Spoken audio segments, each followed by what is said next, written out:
नमस्ते साथियों। और आज खास नमस्ते उन सभी आईटी सेल के अंधभक्तों के लिए जो शायद अभी एंटी नेशनल टाइप करने में व्यस्त है। थोड़ा रुकिए, आज का शो आपके लिए ही है। आज 26 नवंबर है, संविधान दिवस। और आज हम बात करने वाले हैं एक ऐसी किताब के बारे में जो भारत का सबसे बड़ा ब्लॉकबस्टर है, जिसका सिक्वल बनाने की कोशिश में एक छोटी सोच वाला चड्डी गैंग लगा हुआ है। दोस्तों, हमारा संविधान दुनिया का सबसे शानदार यूजर मैन्युअल है। सोचिए, आपने 150 किलोमीटर की रफ्तार से चलती हुई बस खरीद ली जिसका नाम है लोकतंत्र की बस।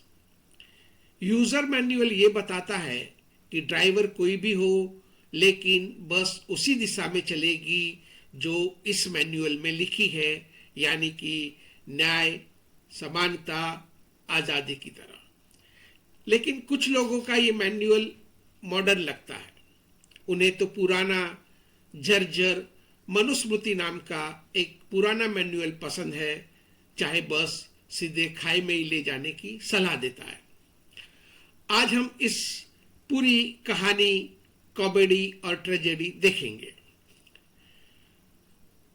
याद है, साल 1946 में देश बंटवारे की आग में जल रहा था।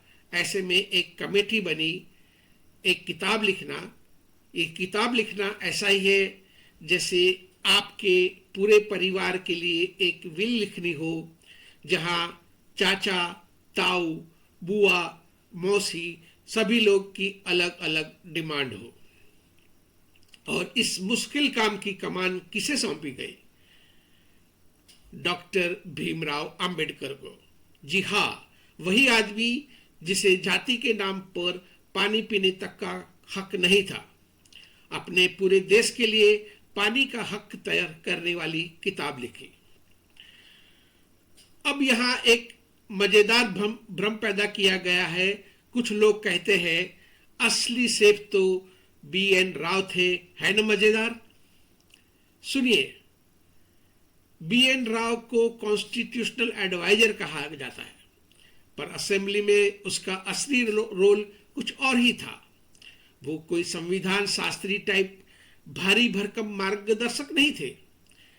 ज्यादा से ज्यादा एक फाइल पास करने वाले बाबू, ड्राफ्ट संभालने वाले मुंशी या पेपर पुशर जैसे पद पर थे, यानी वही दफ्तर में कागज आगे बढ़ाने वाला व्यक्ति जो असली जवाबदेही और बहस का काम दूसरों पर छोड़ देता है।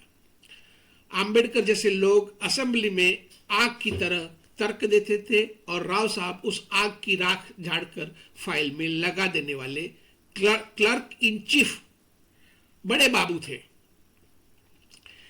लेकिन असली सेफ कौन था? वो जिसने मसालों को मिलाया, समय पर पकाया और एक ऐसी बिरयानी तैयार की जो आज तक पूरे देश को पोषित कर रही है। और वो सेफ थे डॉक्टर भीमराव अंबेडकर। ये बहस ऐसी है कि जैसे कोई कहे कि शोले फिल्म जावेद अख्तर साहब ने नहीं लिखी, बल्कि उड की कार के ड्राइवर ने बनाई थी, क्योंकि वो स्क्रिप्ट का पन्ना लेकर स्टूडियो जाता था। और हाँ, हम इसे नहीं भूल सकते, एक महान कॉमेडियन जिसका नाम है अनिल मिश्रा साहब की यह स्कॉलरशिप तो ऐसी है कि इतिहास भी शर्मा जाए। तोड़ो मरोड़ो, चमकदार पन्ने लगाओ और खुद को स्कॉलर कहलाओ। ऐसा लगता है कि रिसर्च कम और चीप पब्लिसिटी का शौक ज्यादा है।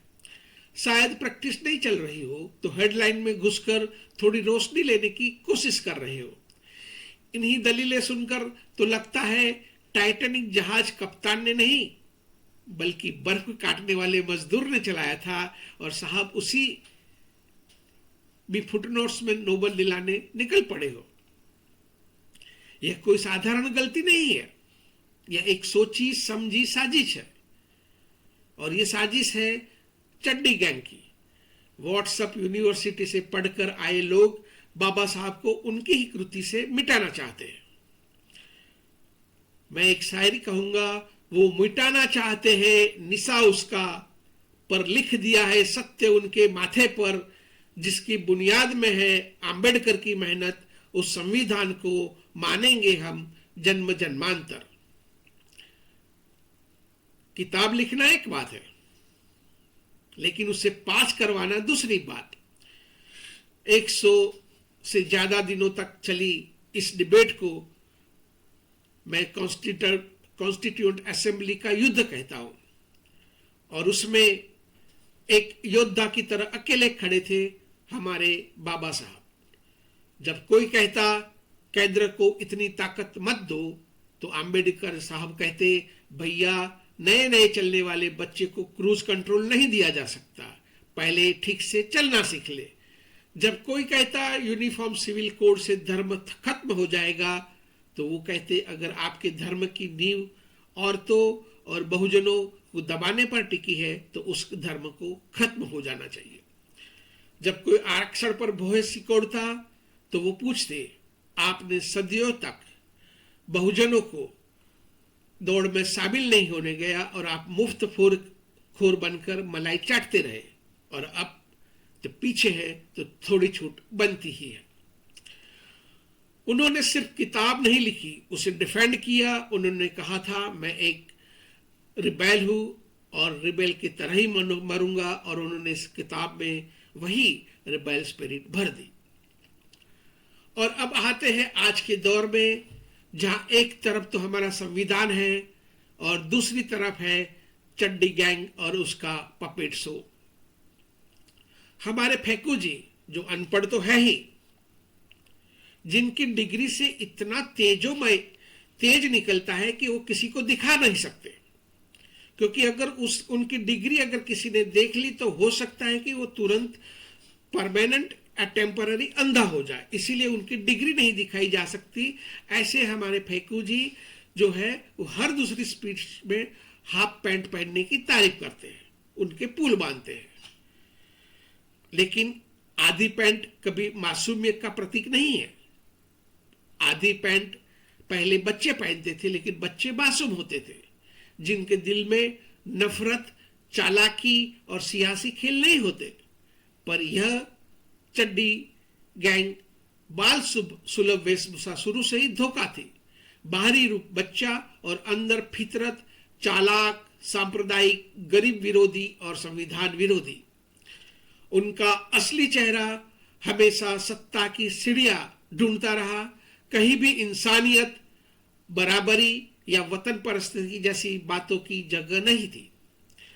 आज जब देश को चूसकर, संस्थाओं को खोखला करके और लोकतंत्र पर वार करके उन्होंने चड्डी से पैंट का सफर काटा है, तो उनके अंदर कोई मैच्योरिटी नहीं आई है, वो अभी परिपक्व नहीं हुए। सिर्फ उन्होंने कपड़े बदले, लेकिन उनकी फितरत नहीं बदली। बड़े लोग वे होते हैं जो देश की सोचे, सबकी परवाह करें और बराबरी को मजबूत बनाए। पर ये चड्डी गैंग की अंदर की सोच आज भी वही बचकानी, नकली बहादुरी की फासिस्ट मानसिकता और जातिवादी दीवारें और सत्ता का लालच है। फर्क बस इतना है, पहले आधी पैंट पहनकर नफरत फैलाते थे, अब फुल पैंट पहनकर वही काम गंभीर चेहरे के साथ करते हैं।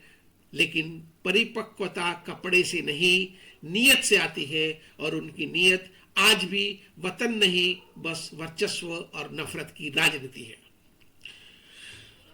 और यह सबसे बड़ा जोक चल रहा है।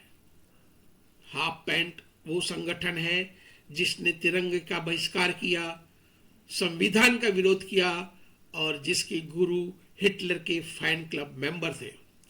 ये ऐसा ही है जैसे कोई शाकाहारी होने का ढिंढोरा पीटे, लेकिन रोज शाम को चुपके से चिकन बिरयानी का ऑर्डर करे। इनका सपना क्या है? इनका सपना है हिंदू राष्ट्र, और इनका संविधान है मनुस्मृति। सोचिए, मनुस्मृति के हिसाब से नया भारत कैसा होगा? वहां संसद की जगह होगी दाढ़ी मापने की प्रतियोगिता, जिसकी दाढ़ी सबसे लंबी वह कानून मंत्री, छोटी रक्षा मंत्री, कोई दाढ़ी के हिसाब से वो रक्षा मंत्री, वित्त मंत्री, मुख्यमंत्री, प्रधानमंत्री बनेगा। सुप्रीम कोर्ट की जगह होगी ज्योतिषीय पंचायत। फैसला सबूत से नहीं, आपकी कुंडली से होगा। माफ करना महोदय, आपकी कुंडली में शनिदेव नाराज है, इसलिए आपको जमानत नहीं हो सकती। चुनाव खत्म, प्रधानमंत्री का चुनाव लुका छुपी का खेल होगा, जिसे हाफ पैंट के सर्वे सर्वा ढूंढ ले। बस यह कोई मामूली बदलाव नहीं है, ये आपका स्मार्टफोन छीनकर आपको एक पत्थर की सील देने जैसा है। तो ये चेतावनी है कि अब ये सिर्फ एक राजनीतिक बहस नहीं है, ये आपके और आपके बच्चों के भविष्य का सवाल है। महिलाओं के लिए, बहन बेटियों, संविधान में आप इंसान हैं, मनुस्मृति में आप एक जायदाद है। आपकी पढ़ाई खत्म, आपकी संपत्ति पर अधिकार खत्म, आपकी बॉडी अब आपकी मर्जी नहीं, वो खत्म। आपको वापस महल में धकेल दिया जाएगा। संविधान आपकी तलवार है, इसे हाथ से मत जाने दीजिए। बहुजन, आदिवासी और श्रमजीवी लोगों के लिए संविधान एक सुरक्षा कवच है। ये वही किताब है जिसने वर्ण व्यवस्था को कानूनी हार दिलाई। आपका वोट देना, पढ़ना, नौकरी करना, बिना डर के जीना, ये सब इसी किताब की देन है। चड्डी गैंग के लिए आपका आगे बढ़ना एक सिस्टम एरर है। वो इस एरर को ठीक करना चाहते हैं। आपके लिए संविधान खोना अपनी आजादी खोना है। ये लड़ाई है किताबों की, ये लड़ाई है विचारों की, मनु की गुलामी की या संविधान की आजादी की।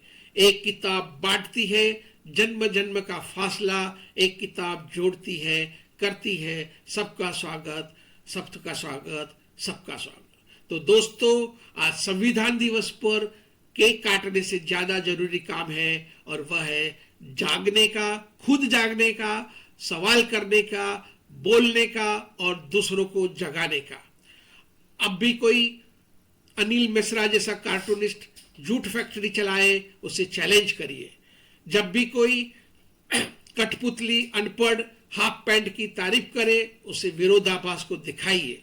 जब भी कोई भारतीय संस्कृति के नाम पर आपको नीचा दिखाए, पूछिए किसकी संस्कृति, मनु की या अंबेडकर की। ये लड़ाई बमों से नहीं, किताबों से और विचारों से जीती जाएगी। और हमारे पास दुनिया की सबसे ताकतवर किताब है, भारत का संविधान। इसे बचाना है, इसे पढ़ना है, इसे बचाना है। फिर मिलेंगे। जय भारत, जय जोहार, जय शिवाजी, जय फुले, जय साहू, जय भीम। धन्यवाद दोस्तों।